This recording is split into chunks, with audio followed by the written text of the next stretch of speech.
Eu gostaria de agradecer a você por estar acompanhando esse programa. É um evento muito importante. Não que eu seja importante, mas porque estamos estudando o livro mais importante do mundo. Esse detalhe faz desse estudo o mais importante do mundo. O estudo da Palavra de Deus. Você se lembra quando dissemos na última vez que a Bíblia tem 4 propósitos? Apresentar a Jesus Cristo, apresentar a história de Jesus Cristo, que o incrédulo possa acreditar e que o crente seja perfeito. Hoje eu gostaria de falar um pouco da história da Bíblia. Ficarei feliz se você conseguir responder a essas perguntas. Quem escreveu os livros da Bíblia? Quando eles foram escritos? Em que língua eles foram escritos? Nós temos algum dos manuscritos originais? Quem conservou esses livros? Quem traduziu esses livros para a nossa língua? Quem fez a seleção desses livros e os colocou nessa coleção de pequenos livros sagrados? Quem autorizou o homem a fazer essa seleção? Quando essa seleção foi feita? Quem juntou os livros e os organizou na Bíblia como ela é hoje? Há uma variedade de perguntas como essas que as pessoas fazem sobre a Bíblia, e se você disser a eles que você pesquisou a Bíblia e que você é um estudioso aplicado da Bíblia, eu acho que eles vão esperar algumas respostas de você exatamente sobre essas perguntas. Para responder a algumas dessas perguntas, gostaria de considerar primeiramente a autoria da Bíblia. Quem escreveu a Bíblia? Já disse antes que foi Deus quem escreveu esse livro. De certa forma, nós já respondemos a essa pergunta usando a palavra inspiração. Através do milagre da inspiração, Deus usou o homem para escrever esse livro. Portanto, foi realmente Deus quem escreveu esse livro. Existem 2 expressões que precisamos compreender quando nos referimos a Deus escrevendo esses livros. O primeiro é revelação. Ele revela a verdade através da natureza, ou até pessoalmente, através do Espírito Santo. Deus usa vários meios para nos revelar a verdade. A inspiração se refere ao que os teólogos chamam de revelação especial. A Bíblia é a revelação especial de Deus. Ela tem um começo e um fim. Por cerca de 1.600 anos, Deus inspirou o homem a escrever esses livros. Por volta do ano 90, quando João escreveu o Apocalipse e determinou um período para aquela revelação, ele disse que se alguém tentasse mudar alguma coisa do livro, Deus faria com que sofresse as mesmas pragas do livro. E João avisou que nada deveria ser cortado do livro. Quando aquela revelação especial acabou, a inspiração acabou. Foi um milagre. Por isso o nome Revelação Especial. Sabe, às vezes isso levanta uma dúvida. Será que Deus ainda revela alguma coisa pessoalmente? Deus fala comigo pessoalmente? É claro que sim. Aí você pergunta, qual é então a mais importante? A revelação pessoal ou a revelação especial? Eu acredito em revelação pessoal, assim como acredito na revelação especial. E entendo que a revelação especial tem maior autoridade do que a revelação pessoal. Se alguém vem até mim e diz, olha, eu vou deixar a minha esposa. Se Moisés a conhecesse, faria um novo mandamento. Ela é impossível. Eu vou me separar dela. Se eu disser a ele, me responde uma coisa. Ela tem sido infiel? Ele vai dizer, não, eu só vou deixá-la porque não gosto mais dela. Eu não quero mais estar casado. E se ele me disser, Deus me disse para deixá-la, aí eu apelo para a minha autoridade e digo, Deus não lhe disse isso. Porque a revelação especial de Deus não permite que você faça isso. Ele diz, não a deixe. Os teólogos chamam isso de insolubilidade do casamento. Isso significa que você está preso, você não pode sair dessa. Isso é o que a revelação especial prega, e a revelação pessoal não pode contradizer a revelação especial. Eu acredito bastante na revelação pessoal, mas nós precisamos ter algumas precauções que eu não posso deixar de mencionar. Seja muito cuidadoso quando disser as palavras, Deus me disse. Muitas vezes, quando dizemos Deus me disse, Ele realmente não disse foi nada. Estamos apenas endeusando o nosso próprio gosto ou opinião pessoal. Estamos tomando a última palavra. Lembro que há alguns anos, quando estávamos construindo uma igreja, nós estávamos desenvolvendo um excelente trabalho, até chegar a hora de escolher as cores. Neste ponto as pessoas costumam discordar. Nós tentamos decidir que cor deveria ser usada para pintar a igreja. Todo mundo tinha a sua própria ideia sobre a melhor cor. Certa noite, uma senhora que era decoradora veio até mim com um pedaço de carpete. Ela não só disse que achava que aquela cor ficaria bem no santuário, mas que Deus havia dito isso para ela. Francamente, eu não acredito que Deus tenha dito isso a ela. Apenas acho que ela estava endeusando uma coisa que ela queria muito. Temos que ter bastante cuidado com essas palavras. Deus me disse. A importância de se considerar essa palavra revelação e a palavra inspiração é esta. Hoje, acredito que o mundo está colocando muita ênfase em palavras como racionalismo, razão, lógica e humanismo. Quando você se torna cristão, não quer dizer que você se torne irracional, ilógico ou desumano. A diferença entre o crente que realmente acredita nas Escrituras, que realmente acredita que a Bíblia é a palavra de Deus, e as pessoas que colocam ênfase na razão e na lógica, no racionalismo e no humanismo, é simplesmente que, às vezes, essas pessoas substituem a revelação por razão e lógica. Também tenho de dizer que o homem escreveu esses livros.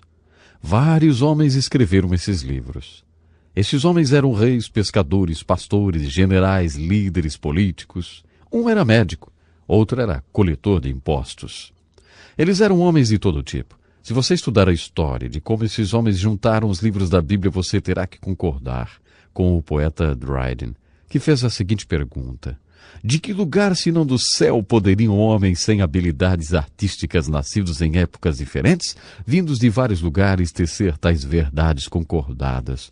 Ou como e por qual motivo todos conspirariam para nos trapacear com mentiras, não perguntadas suas dores, desconsiderados os seus conselhos, acabando com seus ganhos e martirizando suas recompensas?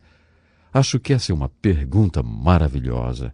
Se considerarmos que o fato de que homens escreveram esses livros, você precisa fazer uma pequena pesquisa e tomar alguns fatos e informações sobre como esse milagre aconteceu. Isso requer que você saiba a resposta para algumas perguntas, como já sugerimos. Por exemplo, a seleção dos livros. Se você pesquisar, vai descobrir que os livros do Velho Testamento foram todos selecionados por homens como Esdras, que eram chamados de escribas. Por volta do ano 100, Anno Domini, em um conselho chamado Conselho de Jamnia, isso foi tudo arrumado. Muita gente pergunta sobre os apócrifos. Os apócrifos foram selecionados em 1546, durante os anos da Reforma, e foram colocados no cânon das Escrituras pela Igreja Católica Romana, na época. Quando a seleção original foi feita, esses livros não foram escolhidos. Outra coisa em que vale a pena pensar quando consideramos a história da Bíblia é a linguagem na qual a Bíblia foi escrita.